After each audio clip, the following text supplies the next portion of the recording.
as that item states, they're a little late starting the program about wooden boats. Most of them are gone already. Right. Yeah. And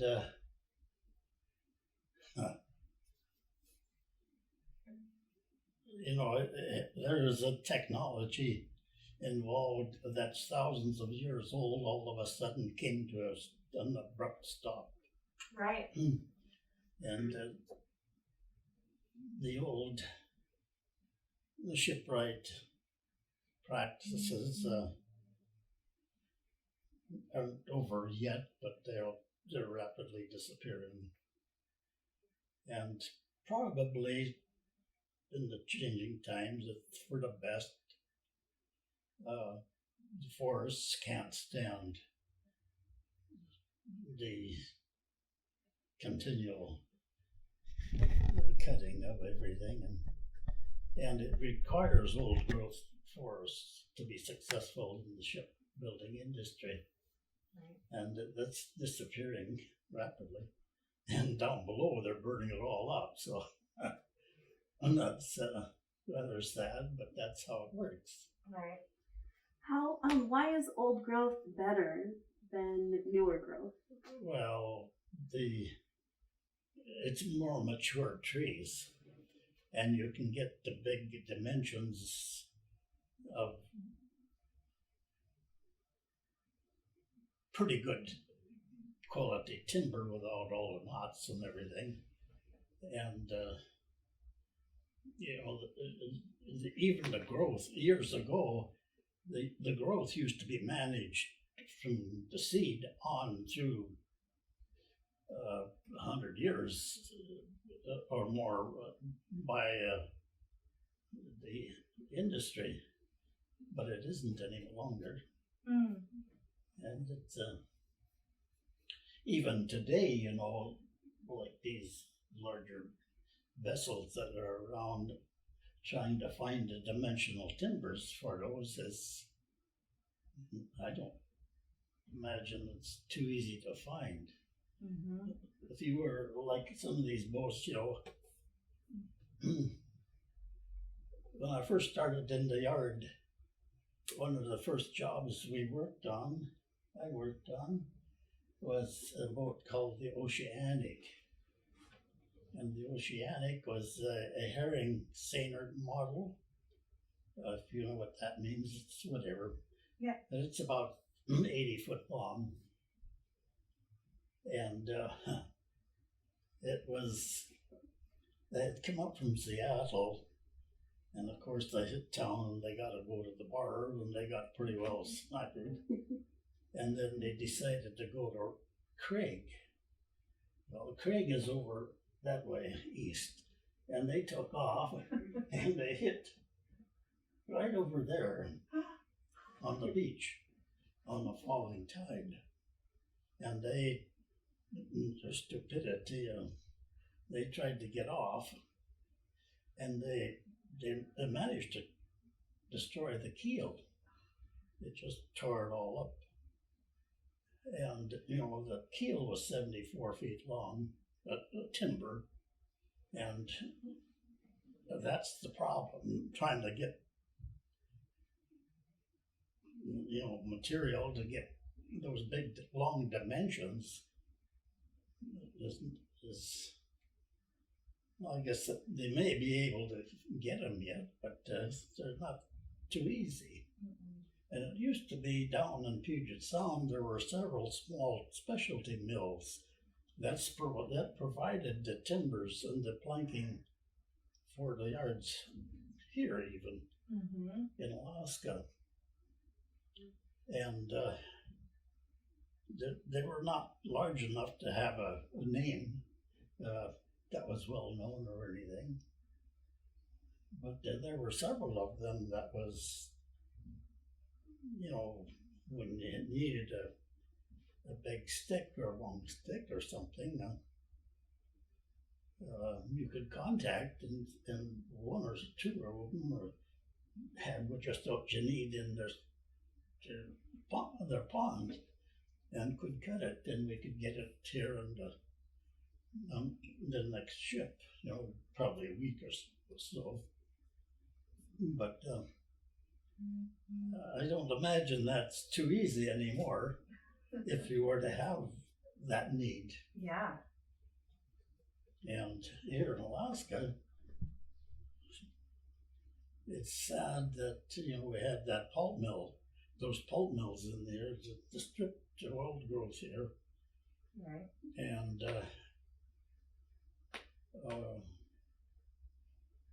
I don't know where there's any of the real old stuff. Over on the other side of Prince of Wales, I forget the name of the island now. Same one was Howcan was on. Oh. And there I know where it was is. trotting through the bush there one time. We came across a stump, a huge stump. And we decided to stop and rest. And I started counting the doggone rings on that stump. And I got back there before time of Columbus, way back in the 1400s, early 1400s. Then it got so fine there I couldn't, it's hard to distinguish the difference between it. But I thought, boy, oh boy, to cut that tree and the human greed that required to access that darn thing, it was sad, really. Mm-hmm. But that's what's happened. And up there in the Cleveland Peninsula up there, before you get to Myers-Chuck, there's a creek coming down there right near Ship Island, just a little bit above there. There were two trees, and I had a picture of them someplace one time, and I don't know where it is, it's gone. But I was wedged in between the two trees, and those two trees, I was stretched out like this and nowhere near did I get around them. And I thought, boy, it's just real shame if those disappeared. They should cordon those off, but I suspect, they sold that logging rights on that area, and I suppose that tree is gone. Those two trees are gone. But that's what happened, and that's what irritates me about Alaska is the overwhelming push for money by the outsider. It destroys our country. But I can't change what they do, but I can feel a measure of anger that Alaska hasn't proceeded for the benefit of Alaskans as it should. We're part of the United States, we're the 50th state, and we are just a pauper for down below. Everything goes south. Money goes south in a torrent, larger than the Yukon River.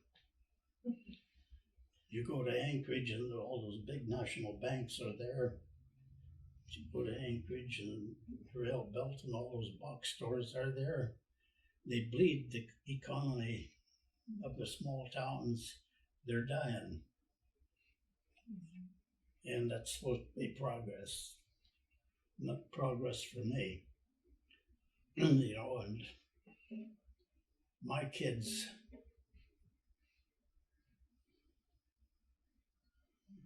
are starting to leave Alaska. The grandkids are pretty well decided they don't want to come back. I'm the last of us here.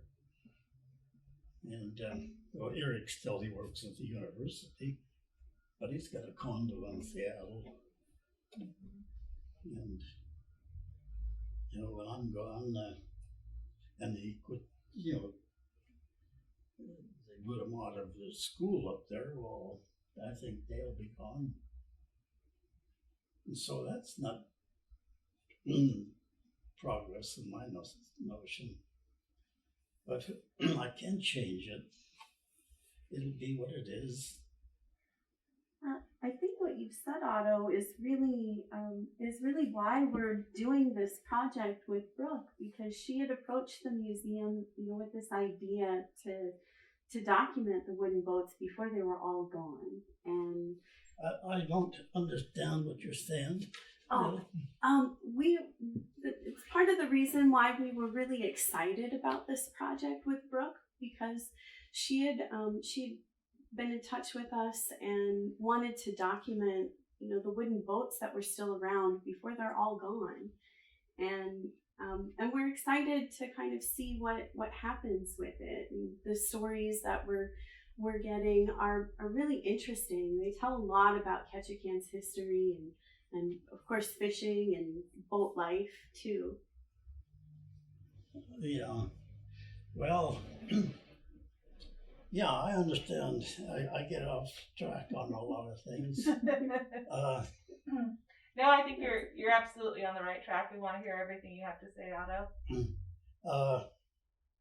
You have to also recognize that Alaska is not a world-class boat building region. And that, of course, just irritates hell out of me. Because this is the maritime region, all of this. It's probably the most unique in the world. Most of the towns are on islands. And how much economic activity directly relates to boats. You look around, there are how many boats in Ketchikan? Do you have any idea? Do you have that figure? Oh gosh, I don't know. Hundreds? Each harbor has to have, there's got to be at least 1,000 boats here. Oh, certainly. Yeah, at least. I think even if in Southeast Alaska here, if we got into 10,000, it would be just scratching the barrel. Mm-hmm. And if you include skiffs and so on, right, then we're probably up to 50,000. Yeah. I don't know the numbers. But how many are built here? The Oddie? Yeah, that's my point. There's a few, less than 1/10 of 1% built in Alaska. How did you get into shipbuilding? Well, that's kind of, when I got out of the Army, I went back to Cordova. Nothing going there.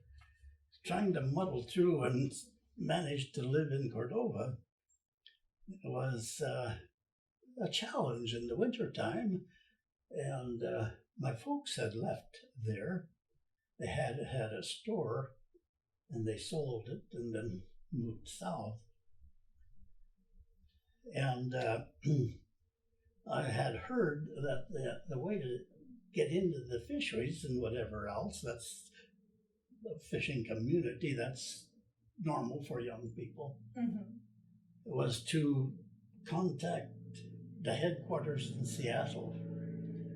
And because my folks had moved to Marysville, I took a trip down that fall, and then the return, I went into Seattle, and I went down First Avenue, and there was the name Coleman Building was on my mind because that had been given to me as a place where a lot of headquarters were for the fisheries.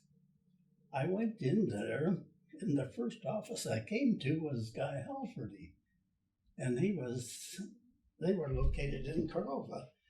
So I went in there, and here was Guy Halfordy. Guy was the son of the original founder of Halfordy Company, but he was a very engaging person, very pleasant to talk to and whatever else. And he told me when he got back to Cordova, all I had to do was come down to see him, and he'd outfit me. Well, I felt pretty good about that, and I went back up to Cordova. And a few months later, I heard the guy was back in town. So I trotted down to this cannery there, the processor, and went in to see Guy, and he kind of, acted like he didn't really know me, and pleasant just the same. But then I asked him about his promise to give me a skiff or set up he kind of gritted his teeth and thought about it for a little bit, and he told me, go out and see Carl Diverseth. He was the dock foreman there, and that was one of the only guys that was at the cannery at that moment, because they hadn't started up or anything. But Carl was around there getting things organized in his mind. And so I went and looked for Carl, and I found him. And I says, Guy said that you'd give me a skiff or whatever. And he shook his head, and he didn't say anything, and I was thinking, and then he said, follow me. So we trotted off down amongst the buildings there, and we came to the carpenter shop. And in there was a stack of lumber, all the normal paraphernalia of a carpenter shop. And he pointed to that stack, and he says, your skiff's in there, start building. And that's how I got into the game, I guess, because that was the start of it. And because, I was working along the boats, one job came after another, and then I got a job rebuilding a cannery tender with Joe Bernard. And I stayed over on Hawkins Island there. Joe had a boathouse over there and a little 2-room cabin. And I stayed there the rest of the winter and working on rebuilding that tender. And Joe was a fine person, except that he was probably the world's worst cook. And of course I lived with Joe, and I'm the second world's worst cook. That's what happens. But that was just the start of me being a shipwright. And I enjoyed the work. I really liked it, and it was sad when it came to an end, and I figured it's time to leave. And what did you like most about the job? The variety that I liked. You get wrecks of all sorts, and each boat that comes is different, and there's all sorts of different problems, and you had solved a problem, and that was just to keep doing this. And I got so I was reasonably capable in doing anything in the yards. And that shipyard was northern, that's it there. That was sitting right here, between here and halfway between here and that building there. Yeah. And so my Ketchikan, has been in this area for 70 years now. Yeah. That thing was torn down in about 1970. Okay. The wind damaged it, and absentee owners of a declining industry determined that they didn't want to put the investment into fixing it. It's too bad they didn't, but that was their decision. Yeah. And it was absentee owned by Mrs. Slothan, who lived in Frisco. Okay. And she married Bill Slothan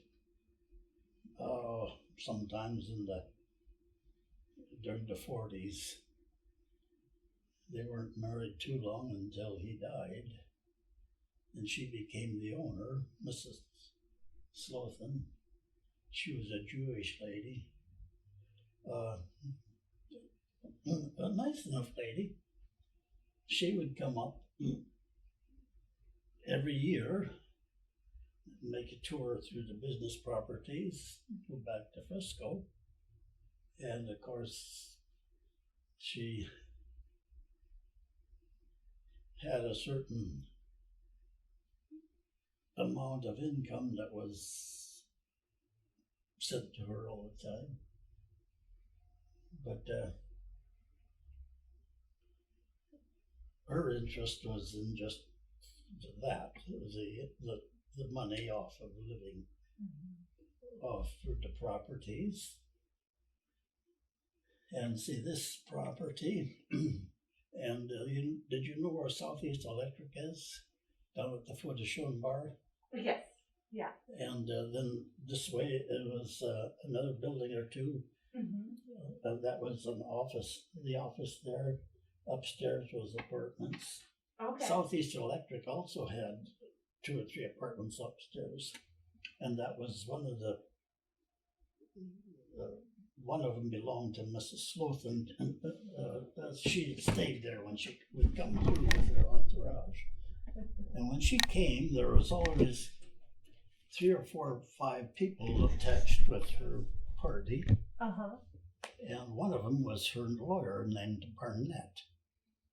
And of course, Barnett's wife, Barnett's manservant, and who else, I don't know, came. But like with all of us, the time came that Mrs. Barnett died. And the lawyer, strangely enough, he inherited the property. Oh. There was Art Morgan. He was an owner, but I understand it was under 15%. And young Bill Slothan was a part of that 15% ownership also. Well, I don't know any more about it than that. But Barnett used to come up just like Mrs. Slothan, tour the place. And Barnett would always give me a cigar, and it was a pretty good brand of cigars, I guess, but I don't smoke. But I had to accept the cigar, and I'd always give it to one of the workers. I was foreman at the time, so had contact with these people, and they would come look at everything, spend half a day or more around the properties. Then the machine shop down there, and now is where that roof is down there opposite Schoenbar. Oh, okay, yeah. Oh, yeah. Now it's all changed. There's all So of the that new stuff. tourism dock and all that. Yeah. The new dock is along there. The machine, and it was right up opposite Schoenbar. Is it the waterfront storage building that you're thinking about? Well, that was just right next to the waterfront storage, right on the other side. Mm. That roof is part of the waterfront storage affairs. It's been moved over, it is all. But see, they own the machine shop and that property. They own the Southeast Electric building. They own the other buildings alongside. There was an old ramshackle 2-story building that intruded on which now is Schoenbar, probably halfway. There was just an alley that going through there before, and that was removed. There's a story attached to that doggone building. It was the old ramshackle affair, unpainted or anything. And a fellow that worked at the coal storage lived upstairs, a single fellow. But over in Craig, there was a fellow that owned a donkey, and the donkey's name was Dammit. And this fellow decided to move to Ketchikan, and so he brought Dammit with him. And he evidently lived in the back of that area there. And Dammit, this building and the office, there was an open lot, and grass was all grown up in there. And of course, that's where this donkey loved to eat. Now he had a rope about so long that tied around his neck, he just trailed it. And of course, grass is what he preferred. But a couple of young fellows were walking down the sidewalk. They seen donkey there, or the donkey, and they started by. Then they stopped and said something to each other. I don't know what, of course, but they went over and picked up that rope, and they led the donkey and led him up the stairway into that apartment. Oh, man. And the donkey, at first was a little reluctant to go up the stairs, but the second guy behind the donkey pushed him, and they got him up there. There was no problem. And they put him in this apartment, shut the door, and went on about their business. This fellow that was on the apartment came back at the end of the work day, goes into his apartment, and had a real surprise. And here's this donkey. And he had his laugh about it and whatever else. And then he decided to take the donkey out. Well, the donkey got out on the porch up there, looked down the stairway, and he wasn't about to go down that stairway. And no matter what this guy did, he got behind it and pushed and whatever, and he tried to, put a temptation of grass or something ahead of him to pull him, to get him. No way, that donkey wasn't going down that stairs. And so this guy, I need to get a little expertise in this. And so he went to his normal haunts, the bars along waterfront there. And he had a hard time explaining that because nobody, probably very few had seen the donkey or knew it was there. And none of them knew what to do. And of course, they got drinking a little bit, and finally he lost his intent. When he come back late at night, and the donkey was still there. Fortunately for him, he had the bed to himself.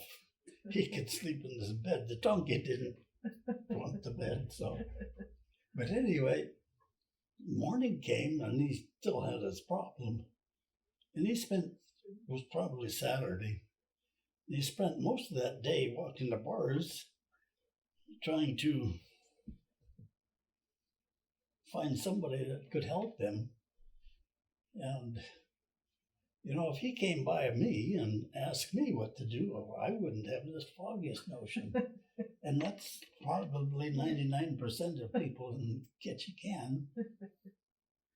And finally he found a stranger, somebody he had never seen before. He told the story to him, and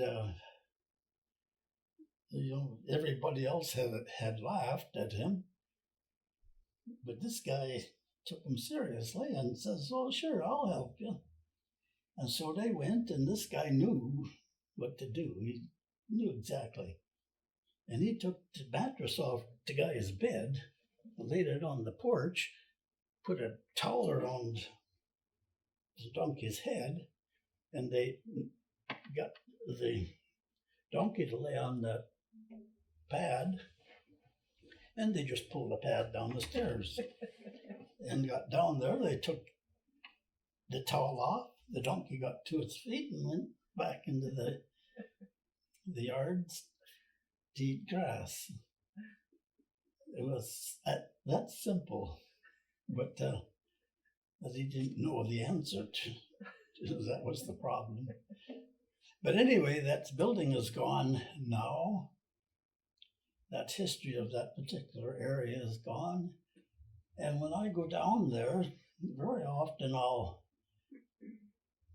try to locate stuff. And most of the time I can do it, but there are times when like if I was to locate exactly where Pete Miller's foundry was down here, I just can't seem to nail it down. Mm-hmm. And I can't ask anybody either anymore. I could go to the city and find it, I'm sure, but that would have been down there at the mall opposite where Ray Strug was. Mm-hmm. And have you ever heard of Ray Strug? Yes. Yeah. Okay. I know that one. It's somewhere in that area. Yeah. Where Pete Miller's foundry was. And Pete Miller used to, I don't know if he actually made too much or it was more or less a second-hand store. Because when I had gone in there to get stuff, it was always going through second-hand stuff. Oh. And I wasn't looking for the founder possibilities, you had to have a certain setup and, in order to operate. And so I don't know what that name implied, if that was there or not. But anyway, he's gone, long gone. And in the yard, we'd take old zincs off, and there's a pile of them there. And some of the local kids used to steal those and take them down and get a few pennies from Pete Miller, And I don't know what Pete did because, reclaimed zinc like that you have to purify it.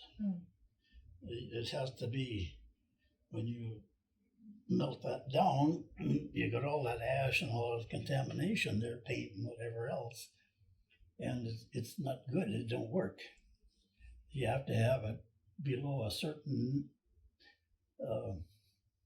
negative content before it'll work. Has to be pure. Yeah. But you know, that was one of the little businesses that used to be here that catered to the maritime industry, and like Henry Orwick's hardware store. That was in the middle of just across from the city float, along that strip there. He had a pretty extensive hardware store there. That's just about opposite where that area there where the promenade walks. Then there's a right angle, and that was gee, I forget that name. It was a hardware store in there too.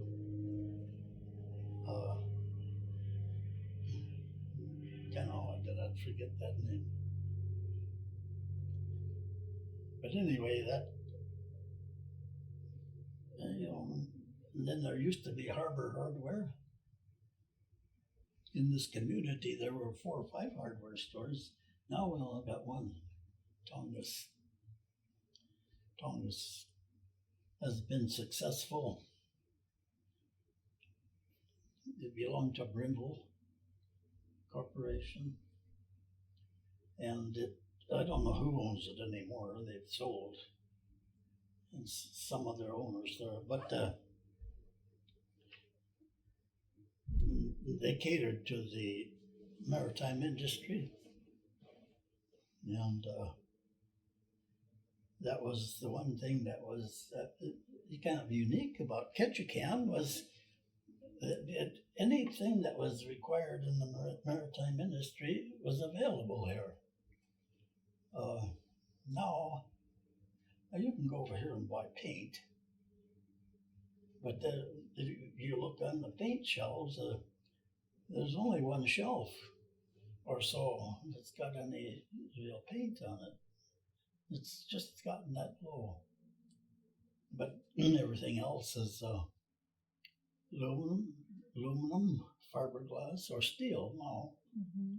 And you know, that was the changing times, and that's one of my complaints,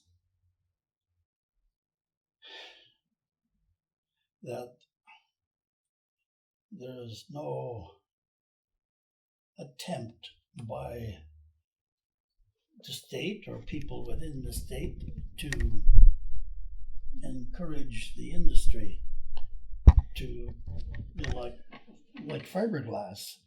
You know, all of these boats, probably 75% are fiberglass now. It's fiber reinforced plastic, is FRP is what they call it. But you know, you know, to mix up fiberglass, it's pretty cut and dry. It doesn't take any expertise. And to slop it on with a paintbrush, it doesn't take any expertise. But there are some things that are unique to it, which a person had better know before he starts. Otherwise, that sets up and that whole mess is lost. And so we should have some sort of a training mechanism for this. And fiberglass boats require an enclosure. Then you can control the temperature of where you're working with. And fiberglass is, when you're constructing things, is temperature sensitive. And that's no real problem like this room here. This is controlled temperature. And so it can be done. There just needs an enclosure. And it needs a storage area and whatever else. But we don't have it here anywhere. Mm-hmm. And all of these skiffs, the Lund skiffs and so on, they're built over in Wisconsin. For the most, well, probably several plants in the United States, but the headquarters was in Wisconsin. How come we have to buy stuff that's made over there and shipped over here and distributed? Why can't we do it on our own? And we got a native population here in Alaska, and they're quite competent working in the industry, you know, in the boats. That's their life. And a lot of them are very talented, very talented. Look at the totem poles they make and so on. But not all of them, but there's enough of them there that they could really do great. But there's also, perhaps, like all of us, we all think that we can do things, but we can't manage the business end of it properly. Mm-hmm. And that's the key to making money. But if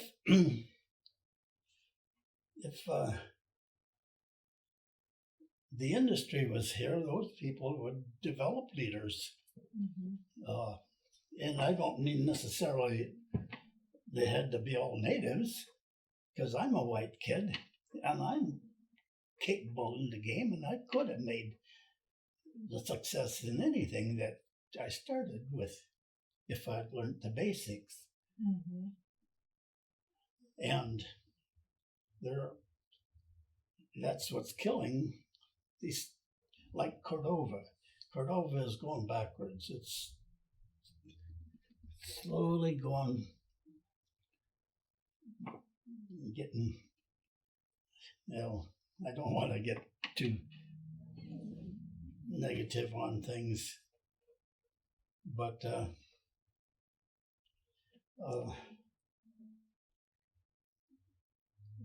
our state government has failed us, absolutely failed us, in not providing something for the young people of Alaska, where they can make a go of it and prosper. Do you think that? It's just mind-boggling how stupid it has been that we don't have it here in the maritime region of the world. Mm-hmm. But you know, just because I don't like it, that doesn't change it. But you know, I just grind my teeth every time I think about Juneau and the stupidity that is offered there. And we've had all that money from the oil, and instead of investing in Alaska here, it goes out in the torrent. Every year, it's just a torrent of money going out. And what have we got for the young people here? There are so many things that should be invested in Alaska. For example, here we have a border, 1,300 miles with Canada. How much economic activity have we got with Canada? Very, very little. If there's any at all, it'd be less than 1%. There's practically nothing. Once in a while, Phillips will send fish through. Mm-hmm. A railhead 45 miles down off our border. A railhead. You can tie up to the national grid, you know, all of North America, and we have no connection. And the thing of it is, up the Unic, there used to be mining activity up there. Mm-hmm. There's a trail that goes up to the Canadian border. And on beyond, I don't know how far it is, not too far, where it ties into the Cassiar Highway. How come we don't have a rail spur from Kitwanga, which is 100 miles up the railroad, and coming down here, coming down the Unic, and crossing over maybe the Cleveland Peninsula and putting a terminal there in Vixen Harbor. Here it'd be centered fairly well up into Alaska.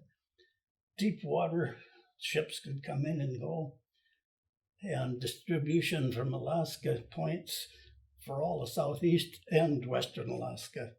But nothing like that. Absolutely nothing. And we got the Alaska Railroad, but it's a failure. It was a failure when I worked on it years ago, but that was the military then. Everything, it's a one-way show. There's no return. Right. So you can't, how can you make it that way? It's just like Ketchikan. Here we invested millions and millions of dollars in those damn docks. We'll only get a 4 months return out of it. 8 months sitting idle, nothing comes off of those. They are a pleasure to me because I go down on those docks most of the times when the weather's nice and they have seats along the way. I can sit there in the sunshine, whatever else, and enjoy it. Well, then it's worth it. And it's kind of a promenade for a lot of the locals that pass by. They say hello and whatever else. But that's not the intent. And to waste that kind of money and to kill off all those businesses, 10 blocks of businesses to service the visitor industry, is a disgrace. Absolute stupid disgrace. And of course, the thing of it is I don't own anything here anymore in Ketchikan. I live here because, you know, at my age, it's stupid to go anywhere else because I've got one foot in the grave already and the other's on tenuous ground. I don't know where I would go anyway. I wouldn't go back to Cordova because that's, well, both of us could go into the ground at the same time, I guess, but it's, you know, when I lived in Cordova, the winters were bearcat.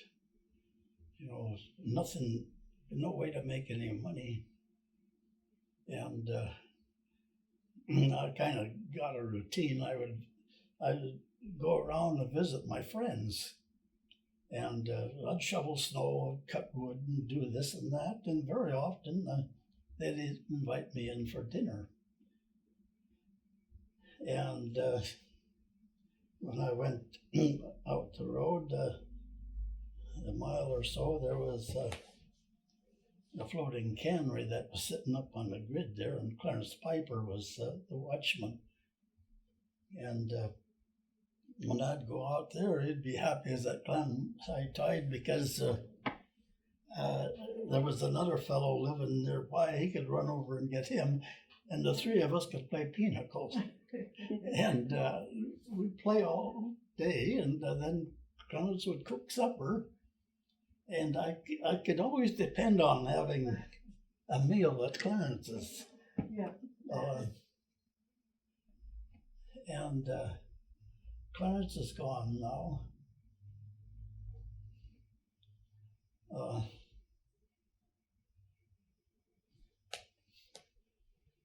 Yeah, and of course that cannery that was owned by an Alaskan.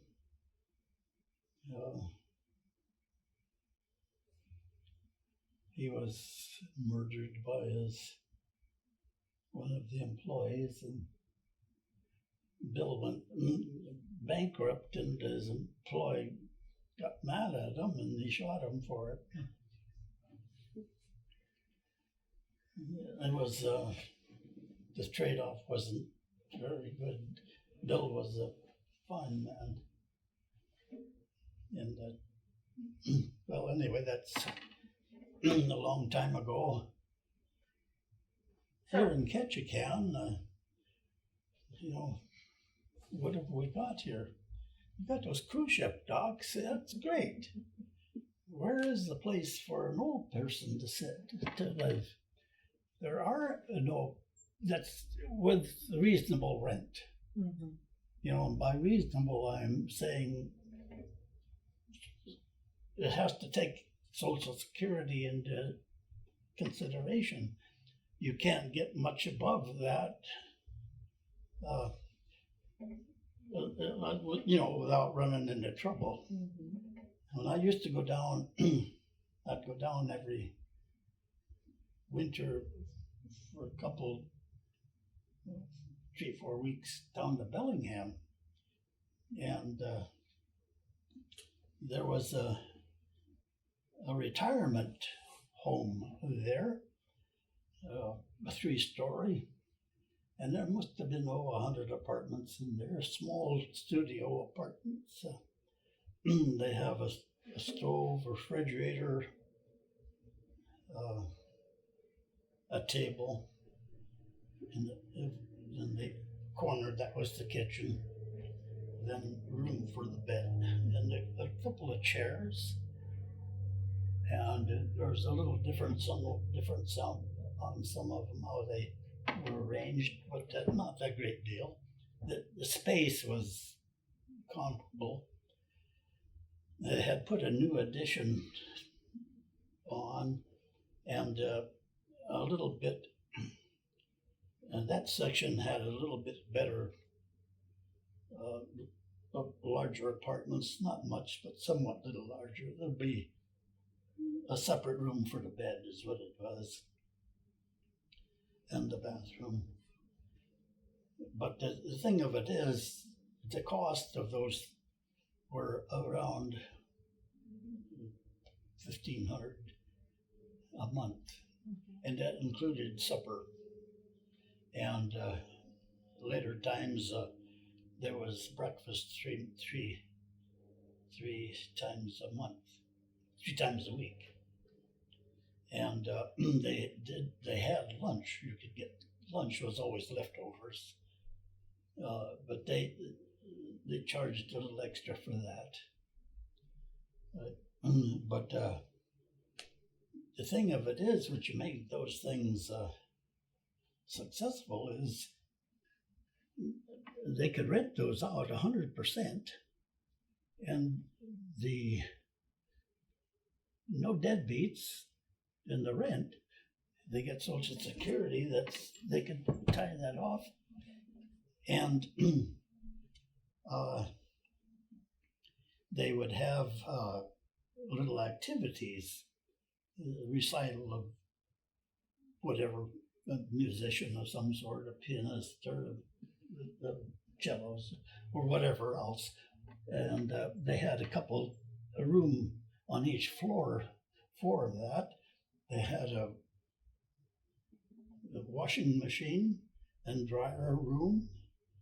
Everybody did their own laundry.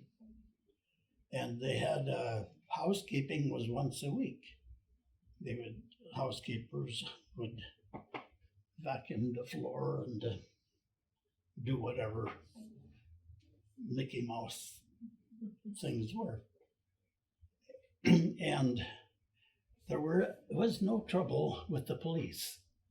The only thing they had to call was occasionally the mortician, and they were discreet about that, how they handled it. And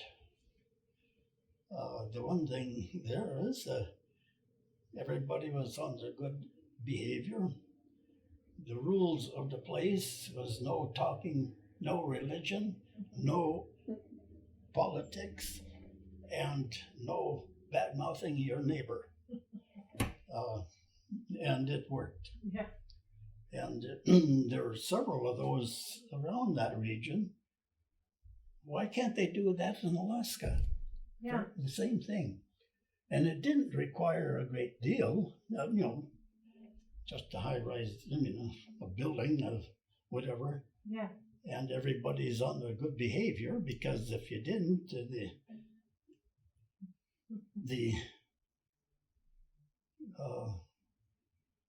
it was the idea that they could throw you out. That, of course, these are all older people, and none of them are looking for trouble. They're all looking for. But Alaska had, in southeast anyway, doesn't have any of that. Yeah. I don't know if Anchorage does. I haven't heard of any up there, but. Not sure. Well, I'm curious, Otto, about where we're at right now above Madison, of how you were able to make the apartment situation work here, or how that came about. This place? Mm-hmm. Well, my parents used to own this property, and it was an old. I don't have any. I had a picture, but I don't remember where it is. A little house on the, like all these houses around here, they're all owned by waterfront people. Most of them had a little boathouse with them along the way here. Mm. This one had a boathouse, and Dad changed it over, and that's where Cunning Electric was for several years. But see, Bob Adams, he bought next door here. It used to be Builders Incorporated, and he bought that around in the late 60s, maybe 68, 69, something like that. And he had a partner, and I forget his name, but the business was not overly great, and the partner thought they should, leave, and then eventually Bob bought the partner's share, and he owned it all entirely. And over the years, as time went on, Bob was successful there. And the only problem was they had no parking place. And when my mother died, Dad died in 66 and Mother died in 76. She was 87, I think it was. And I had that apartment down here in the waterfront, and I didn't know what to do with it. It was an old ramshackle, and at the real maximum high tides, the tide would just come inside, on that floor. So it was obviously in a marginal location,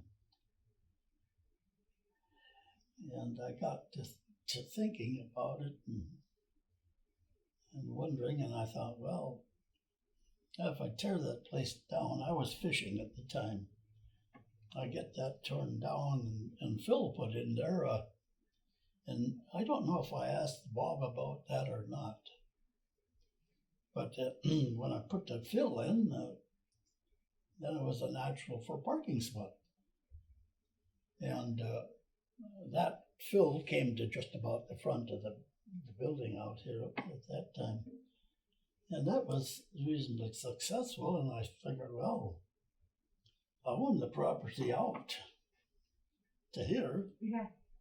And I thought, well, maybe I'll fix myself up a shop there,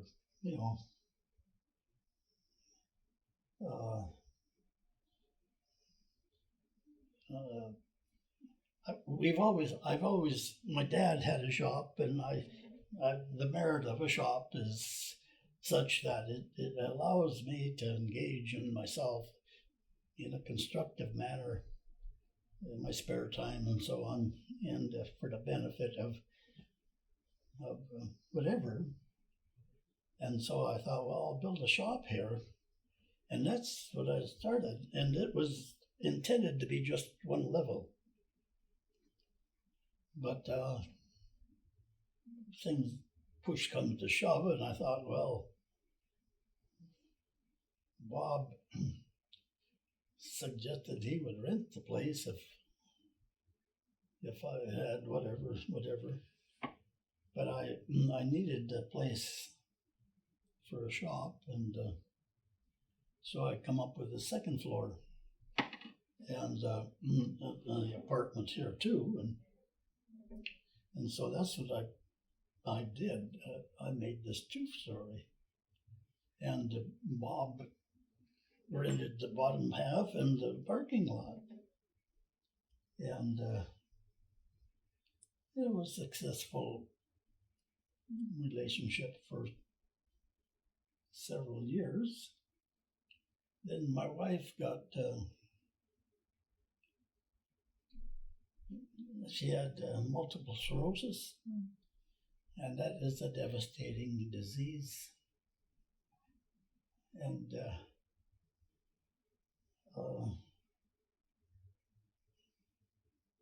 I had to deal with that. And, I trying to figure it out, what to do. And so I sold this to Adams, and I moved to Wasilla. Well, that was inland, and I didn't like Wasilla at all, I've discovered. And I thought, well, I'll go back to Ketchikan. When I sold it, I had a lease on this, or I kept this upper floor here. And I came back here, we came back here. And Oddie and lived here with me for 4 or 5 years, yet before her illness got to the point where it was getting hard to manage. And I thought, well, I'll put her in the home. And I put her in the home, and she was there 11 years before she died. And that kind of drained any monies I had. $7,000 a month is pretty hard to deal with. But anyway, I was told that I can't take it with me, and they're correct. I'm not going to take anything when I leave. And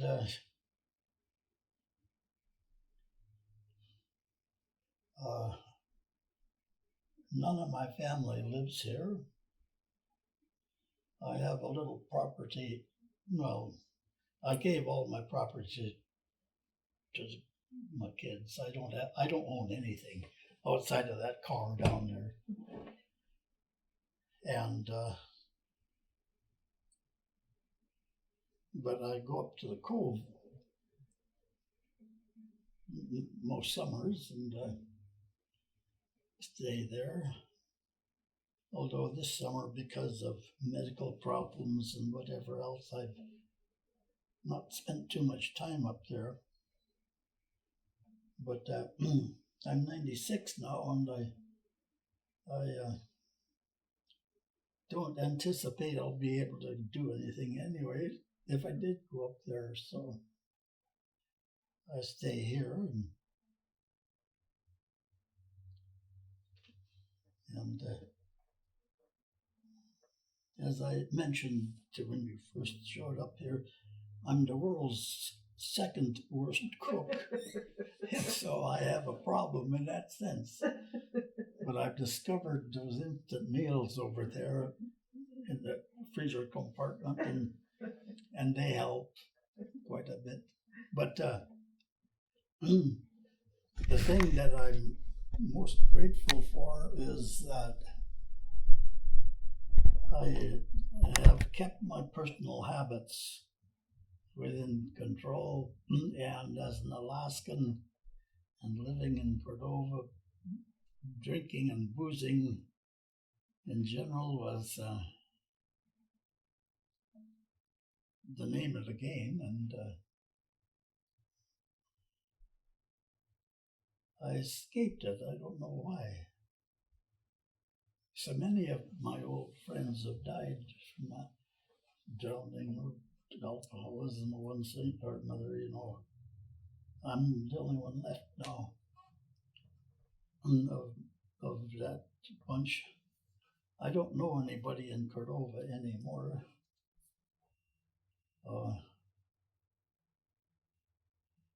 And when I look around Ketchikan, I don't know many people here either. All of them are at the cemetery there. But I've known an awful lot of people, and I've kind of looked, when I go there, I'll wander around just to see where anybody is, and I haven't found all of them that I'm looking for, but and I don't know why.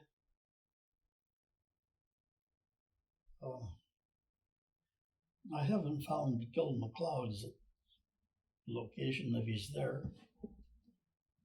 Gil was an old friend, and Sexton Johansen was another old friend.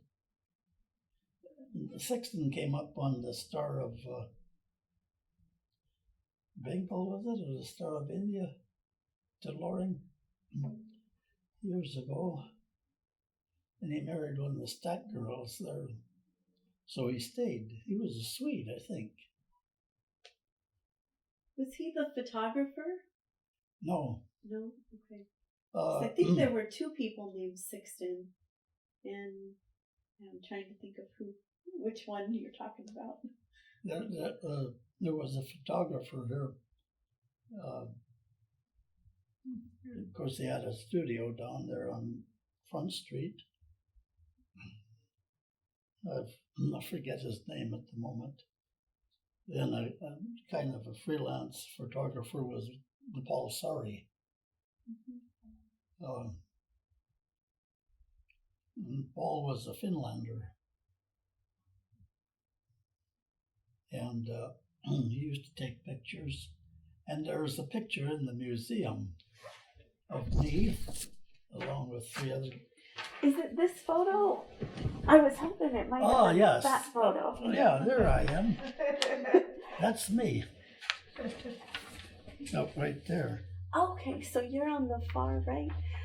Your son said that you might be able to identify the men in the photo. Yeah, that's old Myrtle. Okay. And this is Geordie Craig. Geordie Craig. And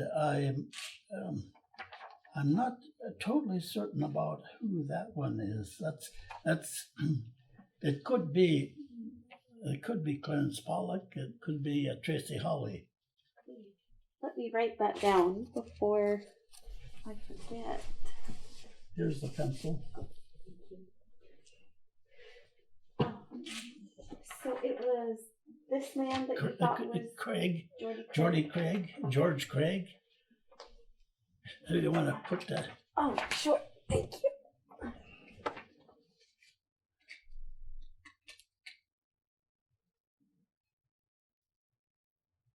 How many guys were working at the shipyard when you were foreman? Well, when I first started there was about 16. Okay. It was a pretty good payroll for Ketchikan. Yeah. When I left there was only 3 of us. And John DeWitt and Johnson.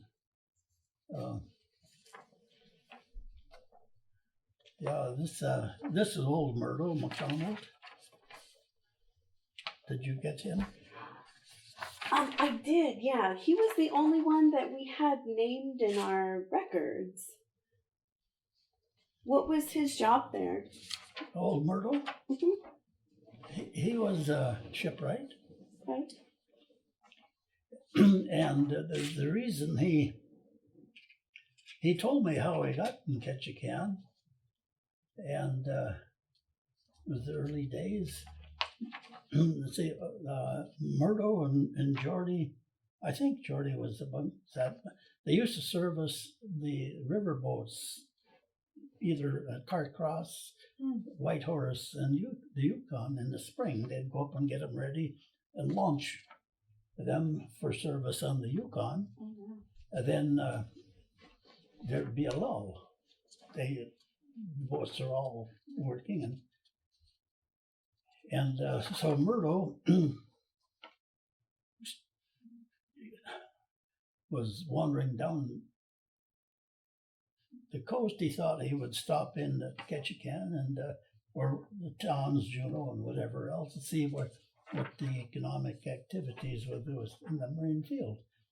And he came here in Ketchikan, and Lem McKay, the owner of McKay's shipyard, was alive and offered Murdo a job right away. Well, Murdo contacted Geordie and others that he knew, and there was quite a number of Scotchmen that came, and they were working mainly for McKay's.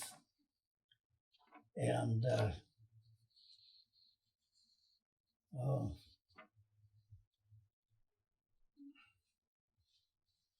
somewhere along the way, Lem, of course, got married. And it wasn't too long after that Lem died. And the expectations of Murdo MacDonald and his brother, Norman MacDonald, he was dead by the time this picture was taken. And they had a son, Norman MacDonald. He worked at the yard at McKay's also. They were all Scotchmen at the yard there. And they went through, all of these guys went through apprenticeships in Glasgow or Edinburgh. And so when I was there, old Murdo would be the lead shipwright to begin with, and he's the guy that measured the keel stick for the Oceanic, and there were as I said, 16 of us working on that keel stick and getting it in place underneath.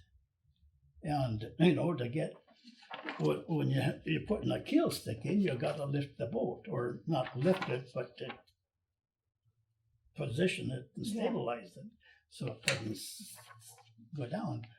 And that's in the big operation in itself. It's planks and wedges, planks and wedges on top, and the beating on those probably of close to 1,000 wedges for that size of vessel. But we never had a failure of any of it, of the jobs that were performed.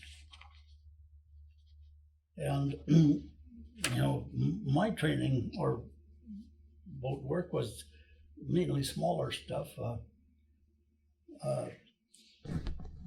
When I was working in Cordova on boats and so on, and I didn't know everything anyway, and to work in that yard was a revelation for me. I enjoyed it. The pay was very poor, but that doesn't make any difference. I still enjoyed it, and I didn't go to the pulp mill because, and they paid better. But I thought, hey, I have to enjoy the work I'm doing. And if I don't get paid as much as I could make elsewhere, if I enjoy the work, stay there. And so I did. And I got, 4 kids raised off of that paycheck. There was 6 of us eating off that check. There was no money saved, nothing. And I managed to get myself fired there one time. Tracy Hawley was the foreman, and he would come to work drunk. He couldn't sit on the stool without falling off, and I bawled him out for that. Because the shipyard, if you know what you're doing, it's a safe place. If you don't know everything or pay attention, it can be hazardous. Mm-hmm. And I didn't want to be a casualty on anything, and so I took it upon myself to bawl him out, and of course he took it upon himself to get me fired, and so that's how that works. I was gone for 2 years. I was working construction, whatever, and I was on a job in Juneau on that Gold Creek, the expansion of the containment there. And November was nearly the completion of the job.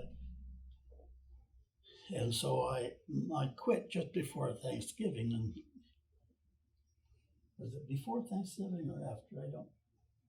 What is that stuff on there? Is that limestone? I believe it is limestone, yeah.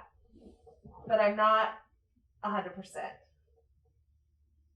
think that you guys are right, but it is limestone. Yeah. I keep meaning to find out, and then I forget. Because you have an incredible view here. It's been really fun watching the boats come and go, and a few planes every now and then. There's everything different, yes. Yeah. One year there was a submarine going by there. Fun.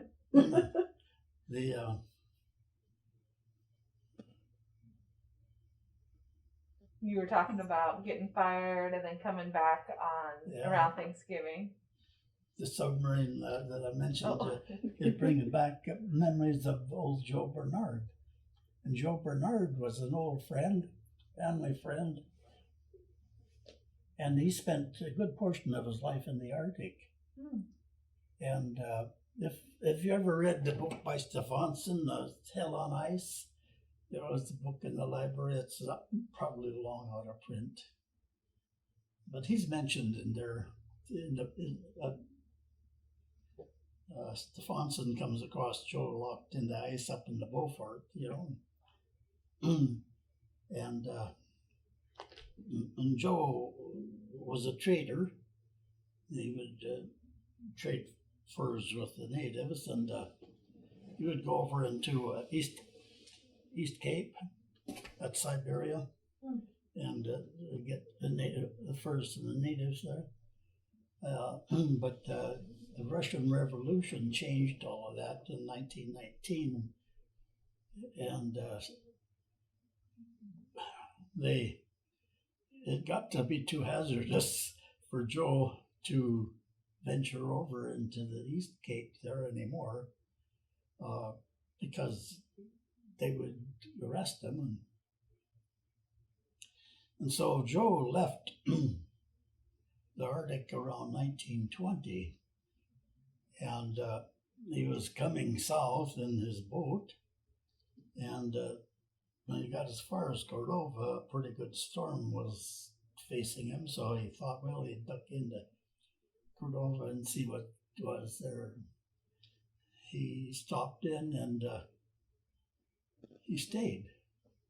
And Joe put his boat up on the grid there, not far from my dad's boathouse. And Joe became a family friend. And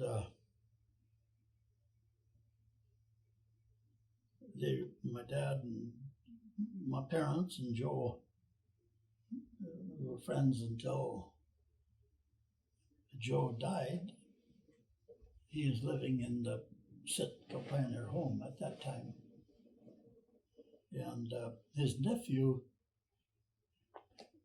had a manuscript, and this was done by Joe before he went to the home. It was laying there in his cabin, all the papers. And Joe put it, his nephew put it all together, and was on his way to Montreal to get it printed. On the way south, he thought he would stop in to see Joe.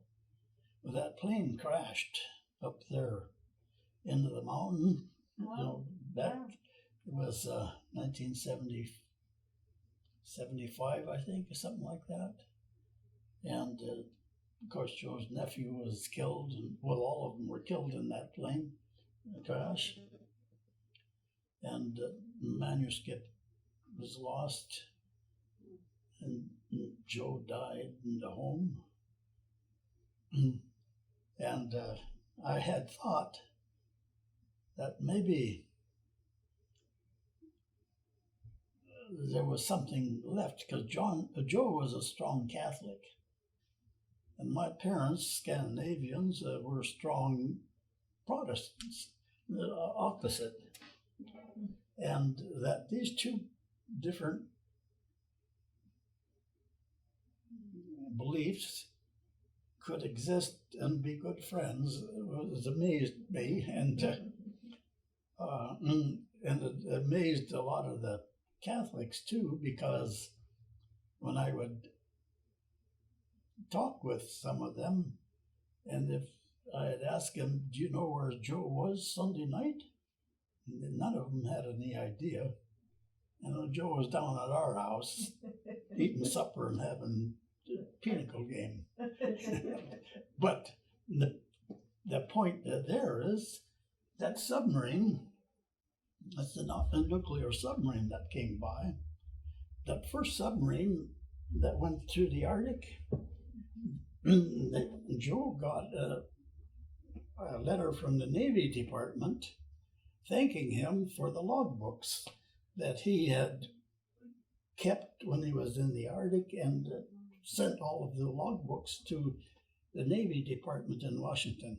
Oh, wow. And they sent a letter of appreciation to Joe for doing that, because that was the only information of the Arctic that was available to them.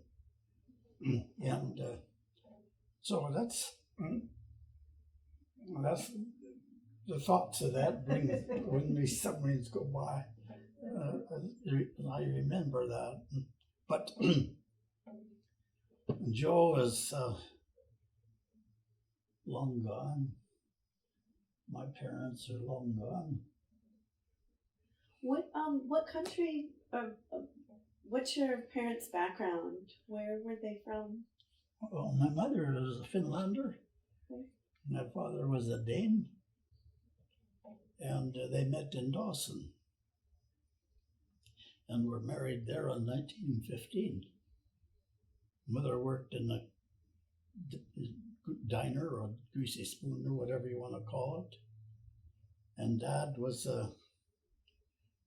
I would have to say, a failed prospector, because he never hit. But he was always interested in that stuff. And but he built a boat, or got a boat, I don't know just what, a small boat. And what he used to do, he had a business that would transport prospectors up to different rivers, like the Dunjack and the White and whatever else, wherever they wanted to go. Yeah. And he had an old, well, it was one of the first gas engines that was made in those days. those old heavy duty cast iron outfits. They were still around when I was a youngster. But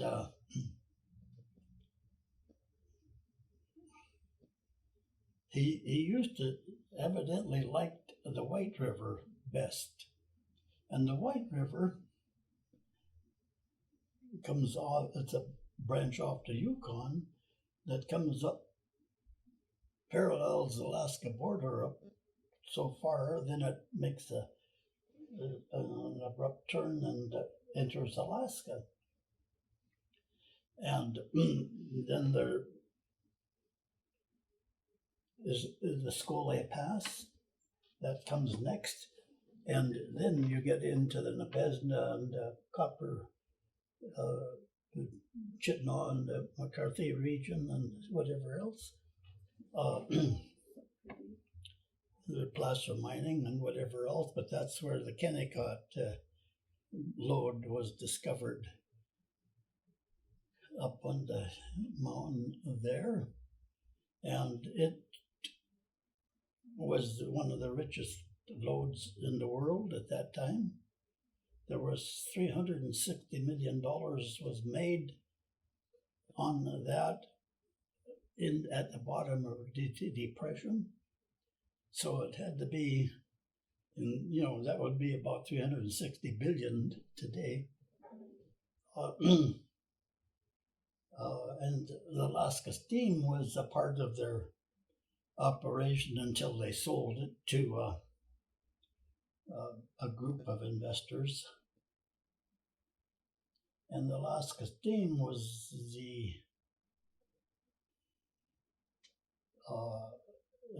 Southeast Alaska here had several shipping companies from down below. The Union Steam, and different others, and Alaska Steam. And Alaska Steam began to concentrate on Western Alaska more than anything. But those ships, I used to travel on them all the time and enjoyed them. And in the spring, we'd leave Seattle, we'd stop off like in Ocean Falls. We'd stop off there, stop off in Klawock, and there was one on the east side of Admiralty there. We stop off, and all these odd ports that you never go to anymore. Of course, Ocean Falls is abandoned now, and Klawock is it's over there. It's still functioning, but a good many of the old ports that used to be, Buttedale used to be operating, and all of those along the Canadian coast are no longer there. And Alaska Steam doesn't operate any place anymore, so, but they were an interesting ships, the old ships. It used to be the Star was, one of the first vessels that was scheduled to operate the Alaska coast, and for the Alaska Steam, and Cordova was the turnaround point. They had service down to Dutch Harbor and up into the Bering, Kwijak area and whatever else. And then it was replaced with a Curacao. And then the Curacao was replaced with the Cordova. And I think the Cordova was the last of the Alaska Steam vessels on that run. And the Curacao was sold right around 1940 to Japanese interests.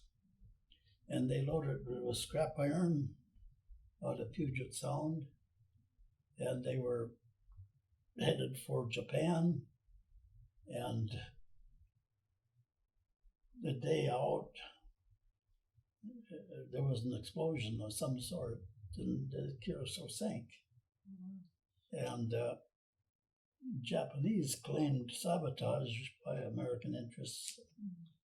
I don't think there was any real solution to the question, but it was not in the interest of the United States to come up with a solution either. So who knows? But the thing of it is,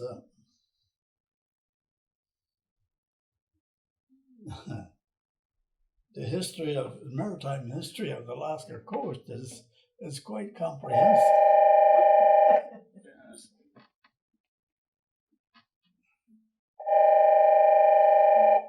I'll just let it ring. This isn't anything I want to know.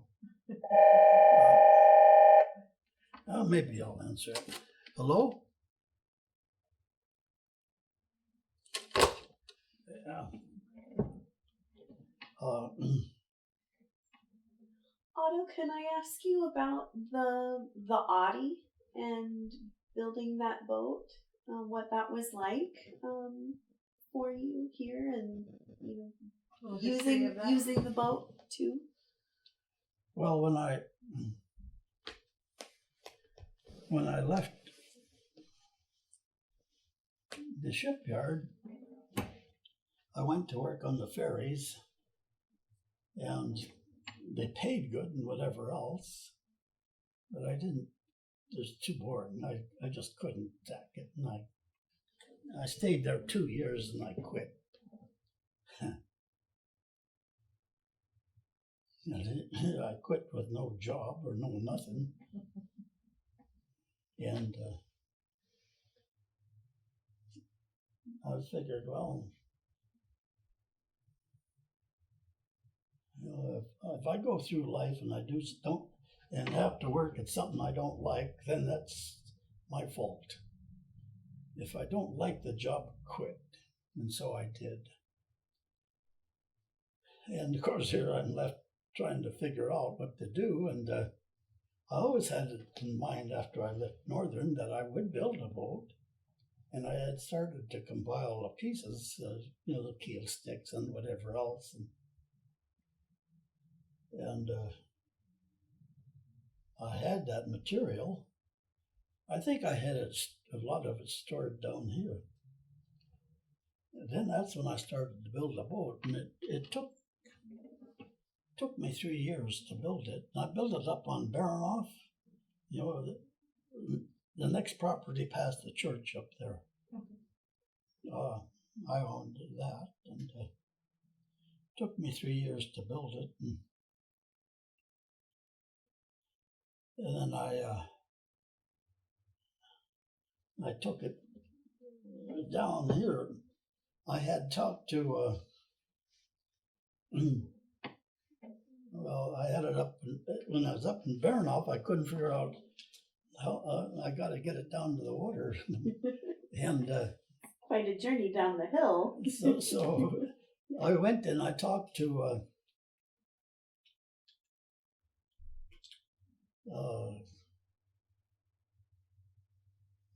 couple, father and son operation, and they had a lowboy, and they were operating the gravel pit at the time.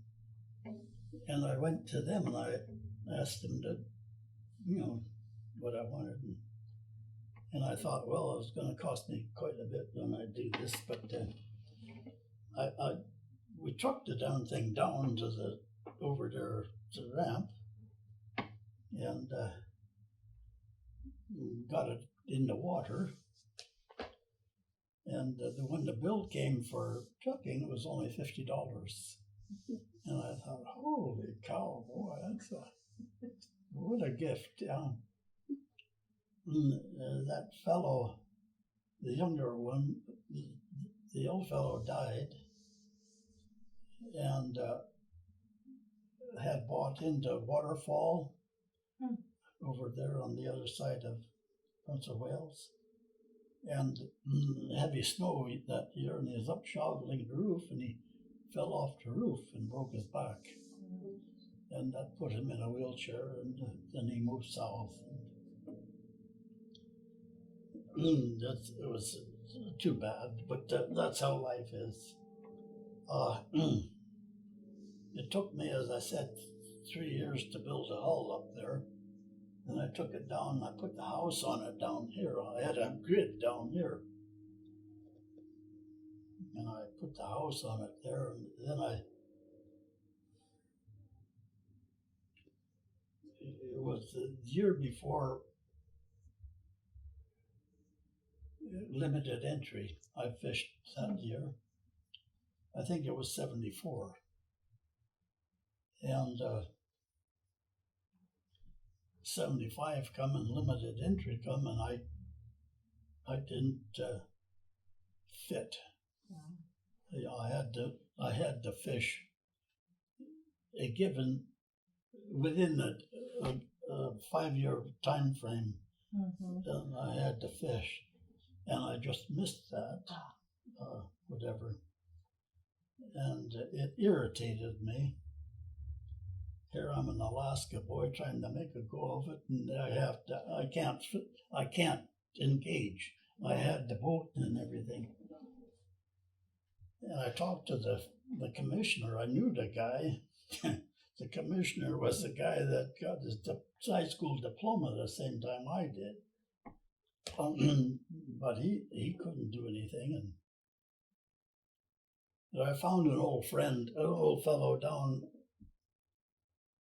town. I was passed him on the street one day, and just by chance, and it kind of surprised me because I'm normally not a very I don't talk to people too often a lot of times, but I thought, well, I got to do this. So I talked to Pete Klingenberg, and he had fished those years down at Tree Point. And I asked him if I could buy his license, and he said, sure. So I applied under Pete's name, and I got the license. And I tried to pay Pete, and he wouldn't accept anything. And that left me with an obligation. And he lived in Hopkins Alley. He had a little cabin there. So I used to go down every Sunday for the remainder of Pete's life, and I'd visit with him, or I would take him out if the weather was bad or nice. I would take him out for a drive. And he had never been up in the Ward Lake area or different other areas, and that was kind of a, Pete appreciated that. And Pete was not a very loquacious person either. He didn't talk too much. But he died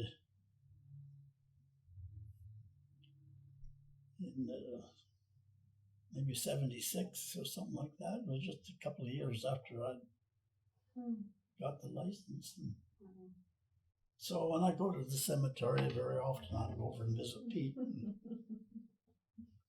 But I kind of got to the point where I like to go down there. There's 4 of my family there now, and I'll wander around and I'll find the old names. And surprising what I'll find. That's a year ago now or so. I ran into a name there as Elizabeth.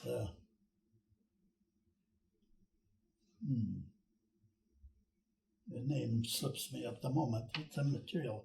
She was born in Attu, Aleut. And I met her in the late 30s or early 40s, she had married a white man, and he used to be, he used to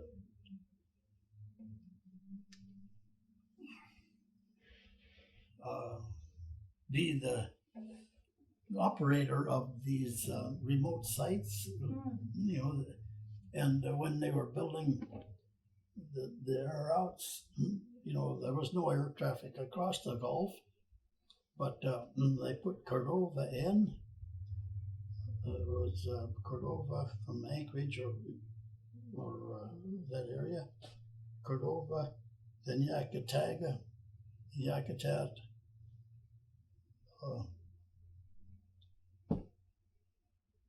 Gustavus, and Juneau. See, they each had a radio tower and generators that run 24 hours a day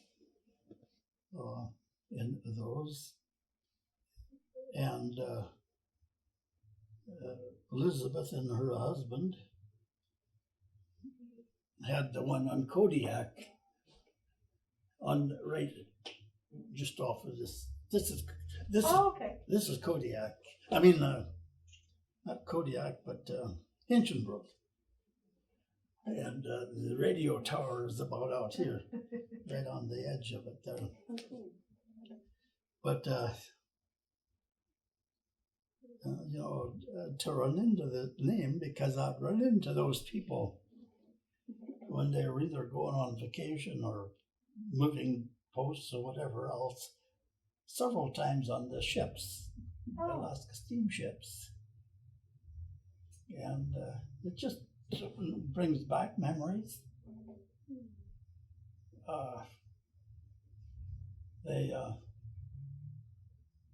And to find Elizabeth in the cemetery there, you know, I was totally surprised. But you never know where we're going to wind up and stop. So, yeah, that changing world. But you know. Otto, did you fish then after you got the permit? Yeah, I fished for 20 years. Okay, what where did you fish? Well, all the southeastern. Okay. Tree Point and on up to Lynn Canal. Oh, nice. And my license was totally for southeast. I didn't go across to Gulf because the timing was such that you can't be everywhere at the same time. And I thought I would stay. Well, there's no question about it. I had to stay here.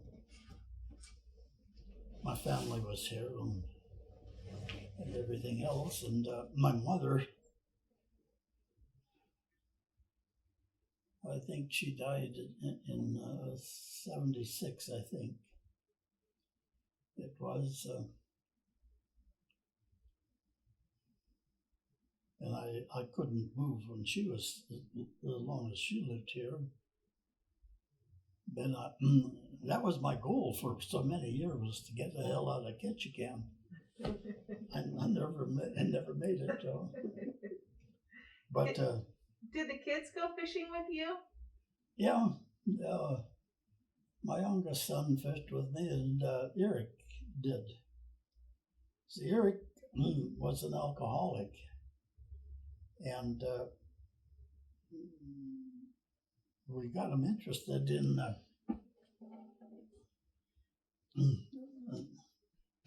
I met a fellow down on the floats there who also was an alcoholic and had gone to a Chic Chadell outfit in a place in Seattle, which handled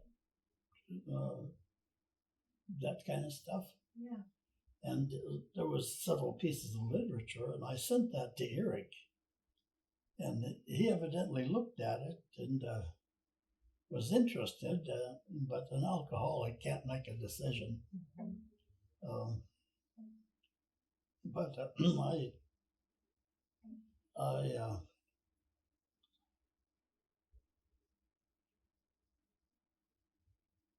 I don't recall all the details of it now, but Eric went there and we guaranteed it to pay it. I guess that was the thing that made it work. An alcoholic can't guarantee anything. And so we sent him down there. I think it was $14,000 for the treatment. It's a big chunk of change. But Oddie and I figured, well, we put quite an investment in that kid growing up. And we figured we can't stop now. Yeah. And so we paid. Eric went through that stuff, and when he came back, he was a changed person. Personality was just like a blank card that couldn't see much of the old Eric there. And he went back to Fairbanks, and he got a job in the art department of the university there, and stayed at that for several years. And he managed to stay clean for 5 years, and then he fell off. And that seems to be the pattern. So we encouraged him to go back, and Chris, the other son that was going to school at the time, he's the one that got Eric to the plane and sent down. And at Seattle, there was a fellow there waiting for Eric when he got off the plane, and took him and went through the treatment again, and he's been off for 30 years now. Wow. 35 years, whatever. And hopefully will stay off. But he's getting, well, he's 68 now, or 67 or 68. And so he should have sense enough by now to stay off. But also, that's one of my big complaints. Why in the hell doesn't Alaska do that? You know, there's so many people in Alaska that could benefit from that. And if they has to go back twice or 3 times, so be it. You know, instead of letting these guys just go. And, you know, it's not only here, but every town in Alaska. And it's one of the real problems for the natives up there. And, you know, all that money that comes out of the oil, that's got to be sent outside. Why in the hell can't they invest in Alaska here, in the people? Yeah. Same thing like here. Why don't they invest in the damn maritime industries here? You know, they don't. And you know, I'll show you something here. Oh.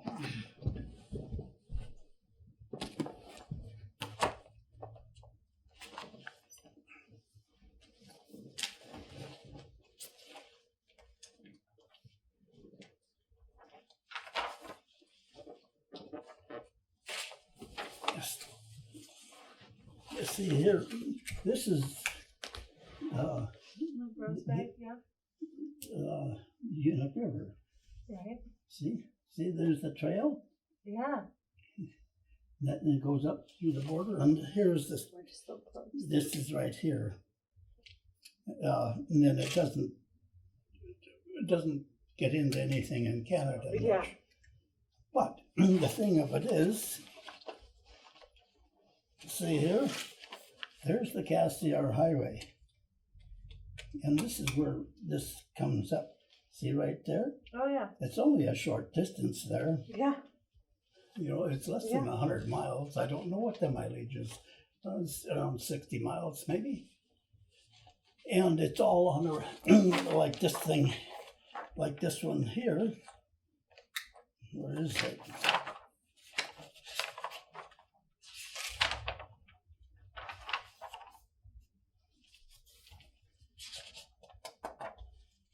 See, this is riverine. Yeah. It's all relative. There's no falls or anything, no mountains. Yeah. It's Up to the navigable. Cassiar, Yeah. it's just a natural, Yeah. and we're not doing it. And the thing of it is, see, all that money goes into those national banks in Anchorage, goes right straight to the headquarters in New York City or wherever their headquarters are. No investment in Alaska. That money should have been put into an Alaska bank. Mm-hmm. And that way, anything that comes up like this, the capital would be there for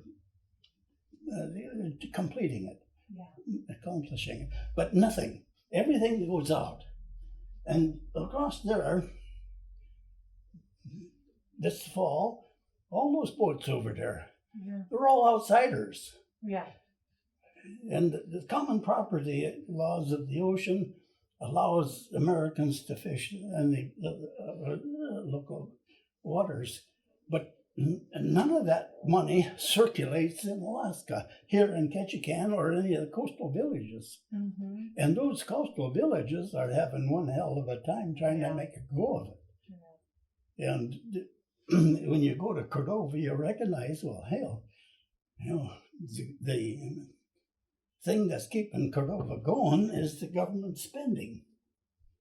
The Forest Service has enlarged, the Coast Guard facility has enlarged, government spending. When I was a kid, there were 3 people that running the city. The cop, the city policeman, the secretary, or whatever you want to call it, the bookkeeper, and the night watchman. He was a night guard. Yeah. 3 people. Now they have 14 or 15 doing the same thing, and the town has shrunk. You know, it's crazy.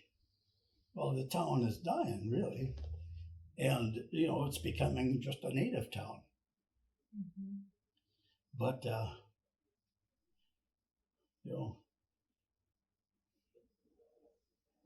it irritates me that they had all that money, and now I get letters from what's his name that represents this area, and they got a problem trying to figure out where to get new revenue. You know, if they had used their damn heads to start with, and that legislature had done anything, their business should be our business, should be us, that they attend to, but they don't. Mm-hmm. There's all of these damn... I get carried away, I'm sorry. That's all right, it's understandable. Would you tell us just one more story and we'll get out of your hair? Eric told us that we should ask about the stove on the Oddie. Is there a story around the stove? Oh, the stove, yeah. Yeah, the stove. There was a boat called a Lila D. And it used to be a boat that I used to know in Cordova. Belonged to Oscar Donaldson. And Lila was his daughter. And so he named the boat after his daughter. And when I was working in the yard there, all of a sudden this boat shows up and we haul it. And I don't know if that was the time, if we had hauled it before that or not, but this guy that was running the boat, he had hit a rock up there or in the sound someplace and sunk the boat. Well, we got the boat up and insurance was such that once we haul the boat and it's been out of the water 24 hours, copper paint is done. Even if it was just painted the day before. Oh. 24 hours had lapsed and you get a new copper paint job. And that was also true with stoves. If a stove is sunk, particularly if it's hot, it warps and it becomes junk. You discard it. And because there's asbestos lining in there, and the asbestos absorbs salt water, and in the process, if you leave it in there, pretty soon that burns out, and it creates hot spots, and it could burn the boat up. And so maybe that's why the insurance company allows that for removal. So this boat got a new stove. We launched the boat, and a week later he sinks it again. Same place. And we hauled the boat again, and this time the insurance company totaled it. Got it off the books altogether, and then the insurance company puts it up for sale if they want, whatever. But I was told to strip the boat, take everything off, and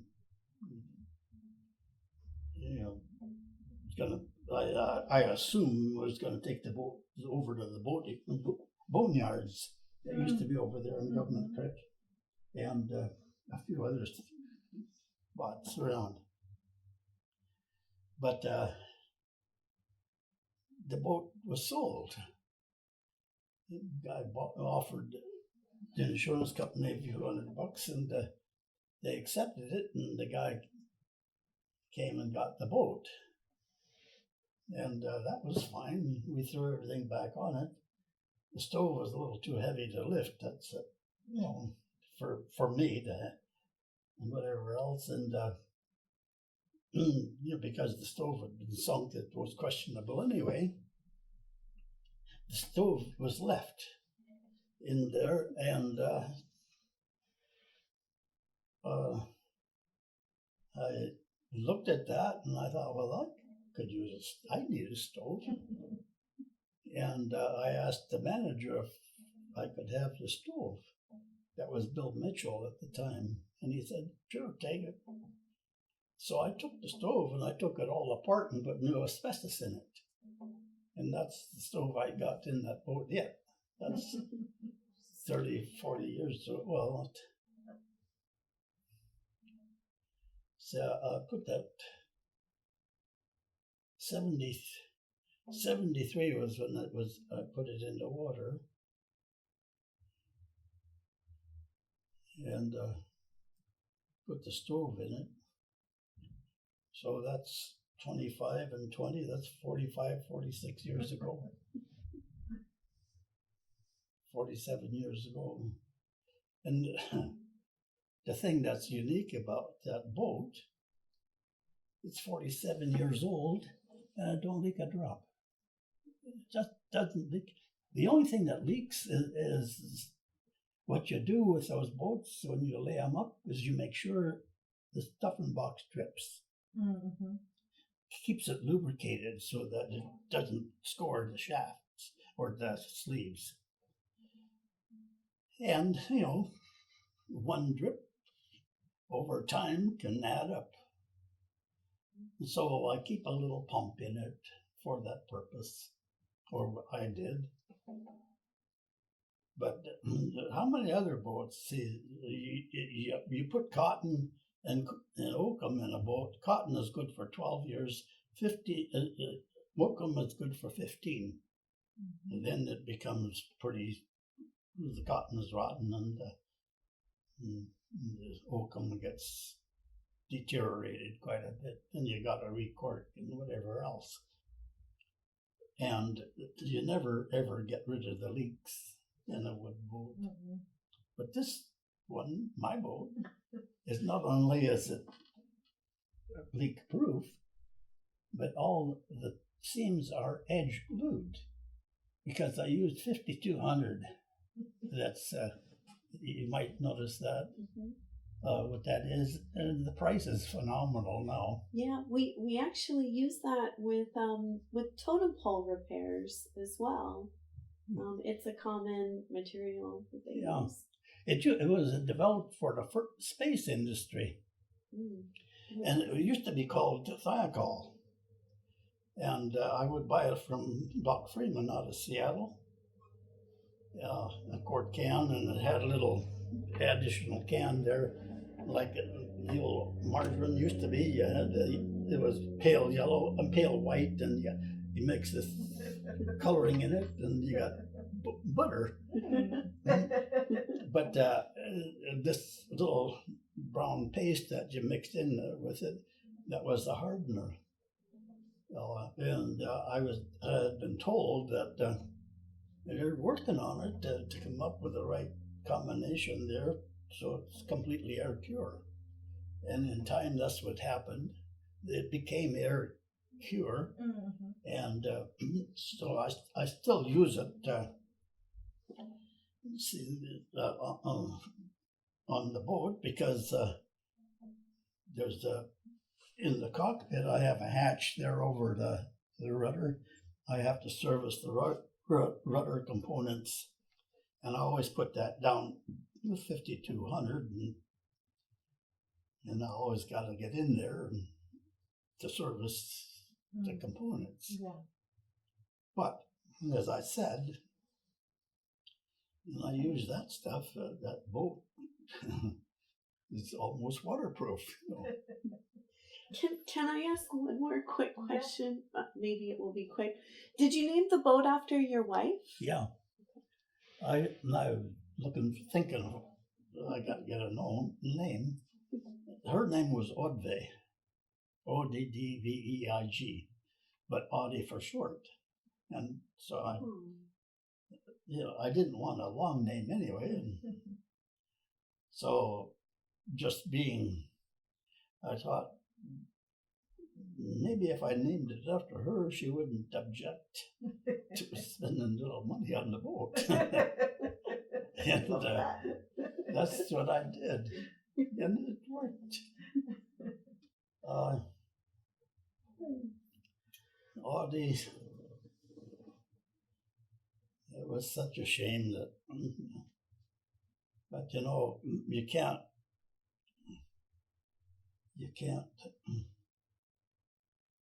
change nature, what is going to happen, and these people that it mainly hits women, but a few men get it too. There's a couple of men in this town that have that, but mainly the women that got it. And there's different stages of the game of the disease. It's I would hope that they would come up with a vaccine or something for that.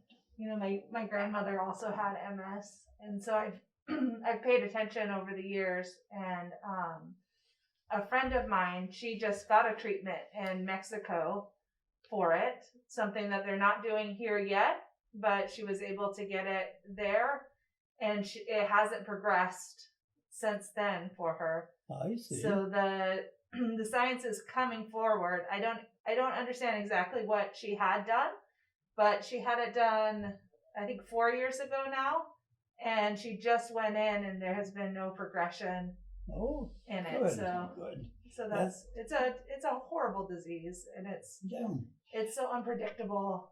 And one thing about it that's interesting is when you approach the tropics, it decreases. In the tropics, it's almost totally free of it.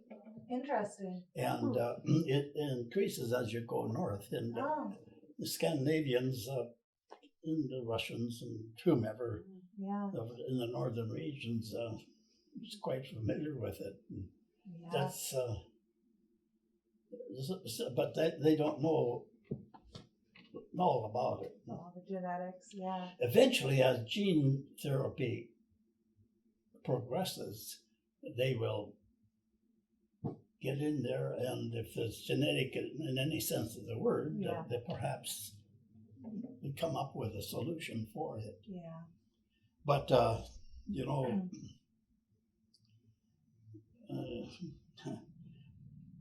it takes time for everything, and the thing that really throws me is that the problem we have today with this coronavirus and the resistance of getting vaccine is, hey, what's wrong with these people? Can't they remember anything? You're old enough to remember the polio, Mm-hmm. and what a devastating disease that was. And they'd come through these villages, the towns, Yeah. not necessarily yearly, but every a couple of years. Every year there would be a different negative disease that come through the towns. Mm-hmm. It used to be chicken pox. What is it? There was one called, a couple of them start with an M. Mumps was one of them. Measles. Measles. Yeah. And all the rest of it, and they even got an added for TB, Right. and that used to be a real killer in Alaska. Horrible. Yeah. And when I was a kid, that was a conversation at the dinner table. If I saw anybody spitting blood, to stay away from them. And that's true. That's what I did. And I knew several people who did die of TB. And it's kind of interesting. The purpose, the reason, or the real solution to TB was World War II.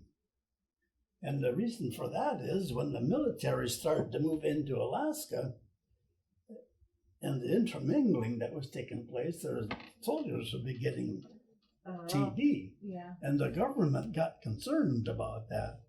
Hey, but how are you going to stop that? And the only thing is that the medical people in the military, they got busy and started checking all of the vectors out there. And then they began sending those people who had TB, well, they created a hospital in Seward and in Juneau and Sitka. And the rest of them, or the others, would go down to, one big one down there in Seattle was Morningside. Mm. But there were several others there, people whom I knew that had gone to these others. I don't know where Morningside was. It's around Seattle someplace, and wherever else. But there were sanitariums as far as Oregon. I know that people have gone to.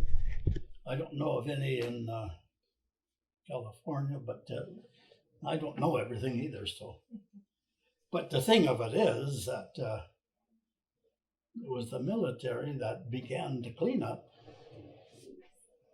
for TB. Before that, people got TB and died of it in Alaska, and there was no, that was just the way it is. Well, Otto, we gotta get going, but gosh, what a gift you've given us today. Thank you. Well, we kind of got. We talked about a lot of stuff today. Full history. You came to talk about Oddie. Not much was said about the Oddie. You know, everything you said is important for the history of this area, and we really appreciate it. Yeah, the story about Damn It the Donkey was really fun. But which one? About Damn It the Donkey, we Yeah. actually have some photos of I think that whole process.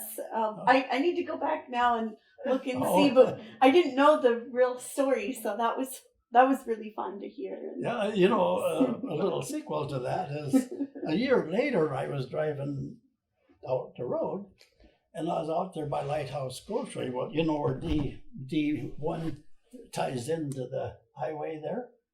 That D1? Oh, uh-huh. At the upper end up there by the Lighthouse Grocery. And here, this donkey was staked out there in the grass. And I stopped and looked at that. And that was, I told myself, that's Damn It. And I don't know who the owner was, Yeah.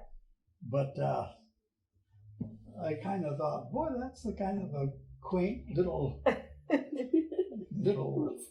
vignette of Ketchikan that probably most people have forgotten about. So Otto, I have just one more thing. If you wouldn't mind adding your phone number here, that would be great. And if there were any stories or things that you had concerns about sharing, if we should add any restrictions to the interview. If not, if there's no restrictions, if you want to check that box there. Where's that at? That's just right here. Oh, So we don't know yet how we're going to use this project or what it's going to look like, but we're hopeful to do we're hopeful to put some information up online where we're able to share Brooke's photos along with clips from the interviews. And if we are ever able to get historical photos of boats, adding that kind of stuff in too.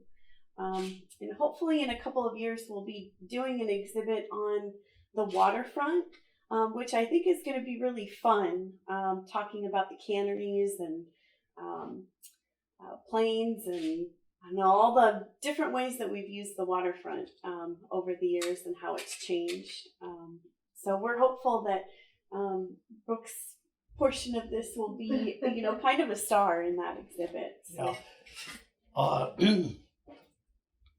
What I have noticed, though, and I've mentioned it about the railroad possibility and whatever else, and this is known amongst the politicians and the people of management in Juneau, because when Murkowski was at the end of his tenure as governor, he mentioned that, and it was written about in the paper.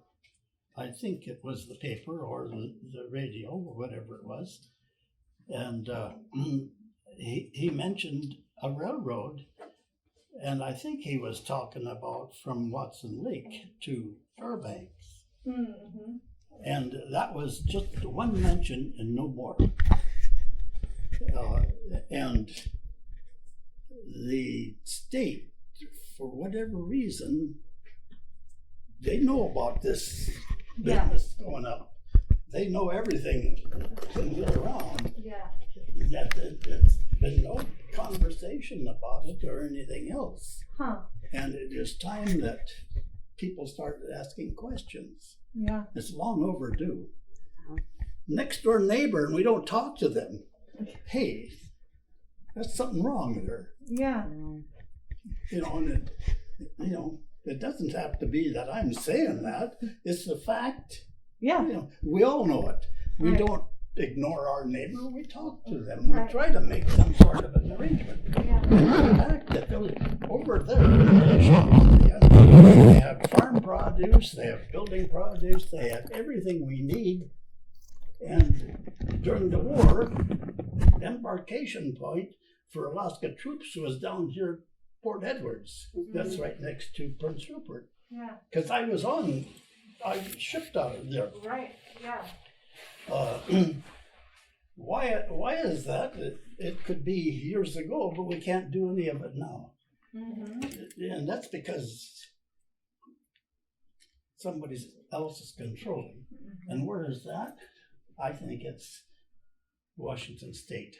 Yeah. They have a vested interest in keeping things the status quo that favors them. Mm-hmm. And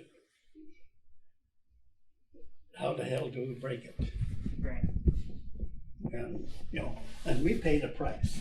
Like this here business with driving all the shipyards out. Juneau went down, Sitka went down, Petersburg went down, Ketchikan went down, all within 3 years. There's something crazy there. Yeah. But that's never mentioned. Well, And, if we had work of that type, that nature, we could use all the natives along the coast. It's a natural form, mm-hmm. And they're quite capable. They're good craftspeople. Look at the totems they make. Everything is just exactly perfect on some of those. When I go to Craig, I look at that totem that is there. I forget the guy's name. But what a fantastic job he made of that pole. Beautiful one. And, we're not using that talent. We're just letting it go. Because they're native, they don't count. And that's the way it works. Yeah. And when I shipped through Port Edwards, and my company was all Alaska boys. There was a couple hundred of us in that company, and the normal practice in that time was, give us a speech of what was coming, whatever. Mm-hmm. And so they had us all standing at attention there. This officer comes and gives us a speech about what we're facing, the negatives, all the women are diseased, and all the negatives that they could come up with. And with half of the company is native boys, Eskimos, Aleutes, Athabascans, wherever. And I felt funny. And afterwards, I asked these guys, what did you think of that? He says, well, what do you expect? And I got that answer 3 or 4 times. What do I expect? Well, I guess, what else could they say? Yeah. But it was an attitude which is representative of the dealings with the natives there. And, I've been around natives more than any of them. I was the only white kid in my class when I graduated.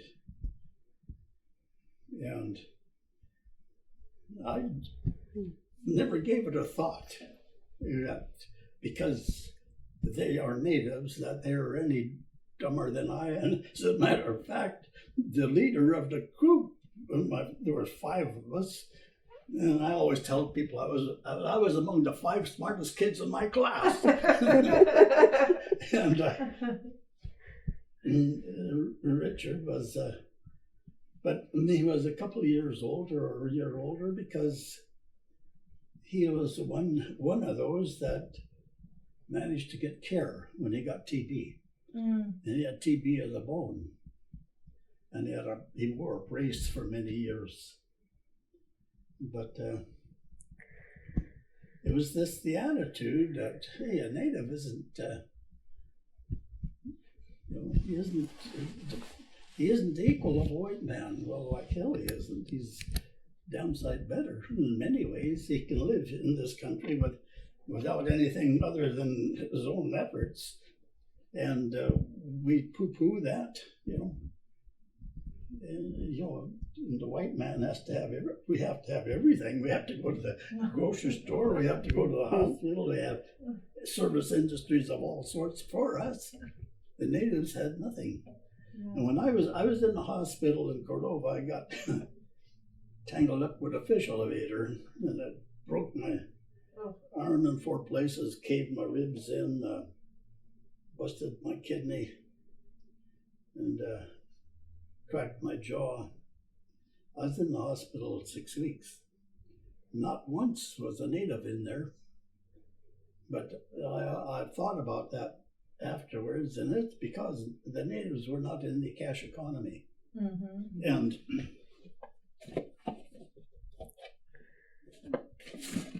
this is how these hospitals in Alaska survived. Oh, stocks. Oh yeah. And they would go around to the business people and get this is actually a donation is what these are. Yeah. I had several of these, but this is the only one I got left there. But you know, in the hospital, they were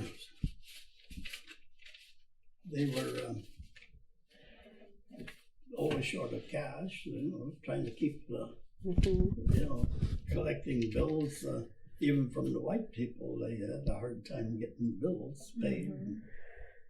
And so they'd always run short, and they'd have to go around and hit the business people up all the time and get donations to carry it. And so that's why no natives were in there. It isn't that they didn't need care, they all do. Yeah.